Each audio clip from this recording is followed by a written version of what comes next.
what a lot of people don't know is that there was at one point in time, there's not as much anymore, but there still were, relatively recently pro-hormones that were sold in supplement stores, which were, kind of like miniature steroids, for the most part. They were designer steroids. They were legal, they were not illegal.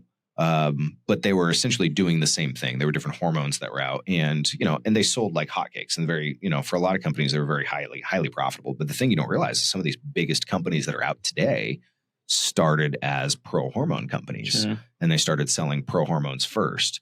And when you sell a product that's essentially an illegal product, you do have a massive advantage. And they were just doing it during the time when that was less controlled. Nowadays, you see more SARMs, selective androgen receptor modulators, SARMs. They don't work like they don't work like the designer steroids, like the pro hormones used to. Not nearly as effective.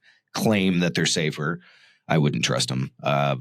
Personally, those are still drugs in a research phase. If you're really saying what's the safest thing that I can take, well, it's probably the thing that they've been taking since the 60s, that we know when you take D-bol, what happens. But when you take, Ostarine, that's a SARM, what actually happens when you take Ostarine? There's GW5156 or 501516, something like that.